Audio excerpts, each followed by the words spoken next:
अरे बेटा सुन, हमें सिनेमा हॉल छोड़ दे। अरे मम्मी आप यहाँ पर क्या कर रही हो? कौन मम्मी और किसकी मम्मी? तू मुझे मम्मी क्यों बोल रही है? अरे मम्मी आप झूठ क्यों बोल रही है? आप मेरी मम्मी हो। यार अनुष्का, मुझे तो एक बात समझ नहीं आ रही। ये छोटी सी तो बच्ची है, यहाँ पर रिक्शा चला रही है और बार बार तुम्हें अपनी मम्मी बोल रही है। कहीं सच में तो ये तुम्हारी बेटी नहीं है? पागल हो गए हो क्या तुम जो ऐसी बातें कर रहे हो? मैं क्या तुम्हें शादीशुदा दिखाई दे रही हूँ? मुझे नहीं पता कि ये कौन बच्ची है और मुझे अपनी मम्मी क्यों बोल रही है। बेटा तुम्हें ना कोई गलतफहमी हुई है, अभी इनकी शादी नहीं हुई है, ये तुम्हारी मम्मी नहीं हो सकती। मैंने इन्हें पहचान लिया, मैं बिल्कुल सच बोल रही हूँ। देख, अगर हम तुझसे प्यार से बात कर रहे हैं तो इसका मतलब ये नहीं है कि तू हमारे सर पे चढ़ जाएगी और तू एक रिक्शा चलाने वाली है। अपनी औकात मत भूल और बेवजह हमसे रिश्ते बनाने की कोशिश मत कर। यार अनुष्का, इस छोटी सी बच्ची पर इतना बड़ा क्यों रही हो सकता है इसकी मम्मी का चेहरा तुमसे मिलता हो, इसीलिए वो तुम्हें अपनी मम्मी बोल रही है। मम्मी आप मुझे और मेरे पापा को छोड़ के क्यों चले गई? मेरे अभी इतने भी बुरे दिन नहीं आए हैं कि मैं तुम जैसे गरीबों के घर जाकर रहूंगी। मम्मी आप मेरे साथ घर नहीं चलोगी तो मैं आपके साथ चलूंगी। बेटा जब इन्होंने बोल दिया कि ये तुम्हारी मम्मा नहीं है तो फिर तुम बेवजह पीछे क्यों पड़ रही हो? जाओ ना, जाकर अपना काम करो, हमें भी अपना काम करने दो। अरे यार वीर, तुम इसके मुंह मत लगो। चलो हम ना किसी और रिक्शे में बैठेंगे। चलो। मम्मी रुक जाओ, आप मुझे छोड़कर मत जाओ। यार अनुष्का, मुझे एक बात समझ नहीं आ रही थी, वो बच्ची बार बार तुम्हें अपनी मम्मी बोले जा रही थी। अरे यार तुम क्यों उसकी बातों पर ध्यान दे रहे हो? छोड़ो ना। चलो कोई बात नहीं। अरे हाँ याद आया, मुझे ना यार मार्केट में कुछ काम करना है, तुम एक काम करो अभी चली जाओ, मैं तुमसे बाद में मिलता हूँ। ठीक है, लेकिन जल्दी आना। हाँ ठीक है, जाओ। अब मैं एक काम करता हूँ, उस बच्ची के पास जाता हूँ और उससे जाकर पूछता हूँ क्या सच में ये उसकी मम्मी है। हाँ ये ठीक रहेगा, तभी इसकी सच्चाई का पता लगेगा मुझे। इतने दिनों बाद तो मम्मी मिली थी, वो भी छोड़कर चली गई। बेटा मैं तुमसे कुछ पूछना चाहता हूँ। हाँ अंकल पूछिए। मुझे ये बताओ, तुम बार बार उन्हें अपनी मम्मी क्यों बोल रही थी? अंकल वो मेरी मम्मी थी इसलिए मैं मम्मी बोल रही थी। बेटा अगर वो सच में तुम्हारी मम्मी थी तो मुझे ये बताओ तुम्हारे पापा कहाँ हैं और वो क्या काम करते हैं? अंकल मेरे पापा दुकान पे मजदूरी करते हैं। मैं तुम्हारे पापा से एक बार मिलना चाहता हूँ, क्या तुम मुझे अपने पापा के पास लेकर चलोगी? हाँ अंकल। तो फिर ठीक है बेटा, लेकर चलो मुझे।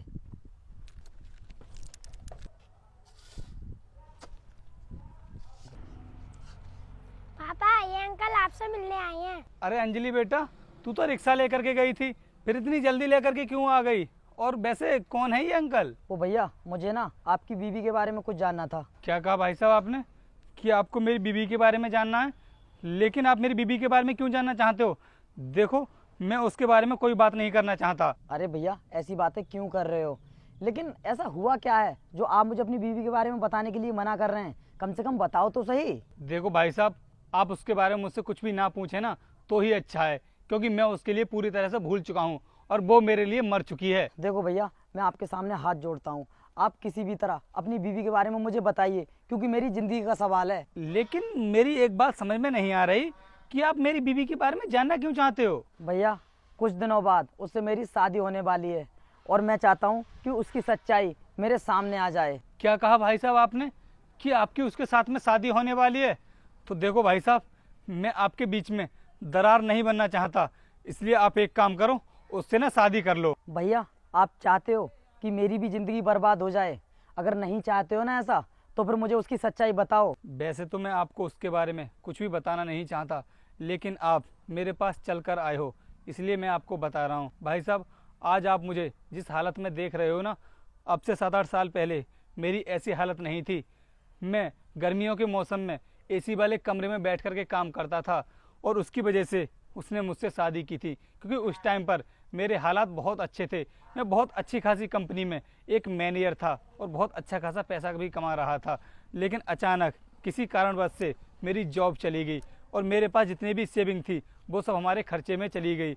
लेकिन जैसे ही उसको पता चला कि मैं पूरी तरह से कंगाल हो चुका हूँ, मेरे पास कुछ भी नहीं बचा है, तो वो मुझे छोड़ करके चली गई और तभी से मैं और मेरी बेटी दोनों साथ में रह रहे हैं। इसका मतलब तुम्हारी बेटी मुझसे सच बोल रही थी कि वो इसकी मम्मी है, और वो भी ना मेरे पैसे से प्यार करती है, मुझसे नहीं। और वो शायद इसीलिए मुझसे शादी करने के लिए तैयार है। लेकिन अब मैं उससे शादी नहीं करूंगा और तुम्हें भी इंसाफ दिलाकर रहूंगा। नहीं नहीं भाई साहब, अब मुझे कोई इंसाफ नहीं चाहिए, मैं अपने इसी काम में खुश हूँ। आप जाओ यहाँ से। भाई साहब, उसने आपके साथ इतना गलत किया है, उसके बाद भी आप ऐसा सोच रहे हो? चलो मेरे साथ। ठीक है, चलो बेटी हम चलते हैं। अंजलि बेटा, आवाज दो अपनी मम्मी को। मम्मी बाहर आओ। अरे तुम दोनों बाप बेटी यहाँ पर, और तुम दोनों को यहाँ का एड्रेस किसने बता दिया? और जब तुम्हारा और मेरा रिश्ता खत्म हो चुका है तो फिर क्यों आए हो यहाँ पर? इनसे ही तो रिश्ता खत्म हो गया है तुम्हारा, मुझसे तो रिश्ता खत्म नहीं हुआ है ना।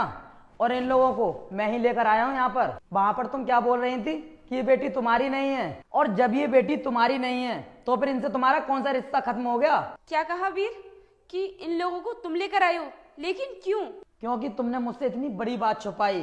तुम शादीशुदा होते हुए भी तुमने मुझसे झूठ बोला कि तुम शादीशुदा नहीं हो। तो फिर ये तुम्हारी बच्ची कहाँ से आ गई और ये तुम्हारा पति कहाँ से आ गया? अरे वीर, मेरी शादी नहीं हुई है और ये मेरे पति नहीं है। पता नहीं ये लोग कहाँ से आ गए। अनुष्का, अब मुझसे ज्यादा झूठ मत बोलो। तुम्हारी सारी सच्चाई ना मुझे इन भाई साहब ने बता दी है। हाँ, है ये मेरा पति और है ये मेरी बेटी, लेकिन जब इसके घर पर कुछ खाने के लिए बचा ही नहीं तो मैं इसके साथ रहकर क्या करती, इसीलिए मैंने इसे छोड़ दिया। अनुष्का, तुम झूठ क्यों बोल रही हो कि मेरे घर पर खाने के लिए कुछ भी नहीं बचा? भले ही मेरी जॉब चली गई थी, लेकिन मैं इतनी मेहनत जरूर करता था कि तुम्हें 2 वक्त का खाना अच्छे से खिला सकूं। लेकिन हाँ, मैं तुम्हारी बहुत सारी ख्वाहिशें पूरी नहीं कर पा रहा था। जिस टाइम पर मैं एक बड़ी कंपनी का मैनेजर हुआ करता था, उस टाइम पर तुम्हारे सारे शौक पूरे करता था। शायद इसी वजह से तुमने मुझे छोड़ दिया, क्योंकि मैं हर हफ्ते तुम्हारे लिए शॉपिंग कराने के लिए नहीं ले जा पाता और ना ही तुम्हें मूवी दिखा पाता। शायद इसी वजह से तुमने मुझे छोड़ा था। हाँ, छोड़ा मैंने तुम्हें इसी वजह से। जब इन भैया के पास पैसा था तब तुम इनके साथ थी, और जब इनके पास पैसा खत्म हो गया तो फिर तुमने हमेशा के लिए इनका साथ छोड़ दिया।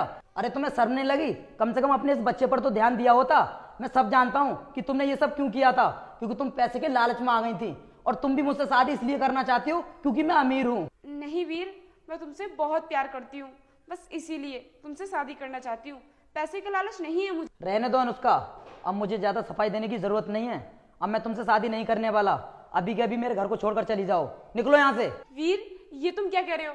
और तुम मुझे इस तरीके से घर से नहीं निकाल सकते, क्योंकि हम लोग तो शादी करने वाले थे ना। तुम्हारी हकीकत जानने के बाद भी अगर मैं तुमसे शादी करूंगा तो मुझसे बड़ा मूर्ख इस दुनिया में और कोई भी नहीं होगा।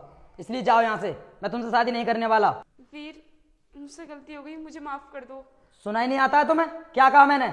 घर से बाहर निकलो अभी, चलो यहाँ से। भाई साहब, अच्छा किया जो तुमने मेरी आंखें खोल दी, वरना मेरी भी जिंदगी बर्बाद हो जाती। चलो ठीक है भाई साहब, फिर हम भी चलते हैं। अरे रुको, तुमने मेरे ऊपर इतना बड़ा उपकार किया है तो क्या मैं तुम्हें चाय पानी नहीं पिला सकता? अपने घर पर बैठने के लिए नहीं बोल सकता? कुछ देर बैठो, मैं तुम्हारे लिए चाय लगाता हूँ, उसके बाद चले जाना। ठीक है बेटा, चलो हम चाय पीते हैं।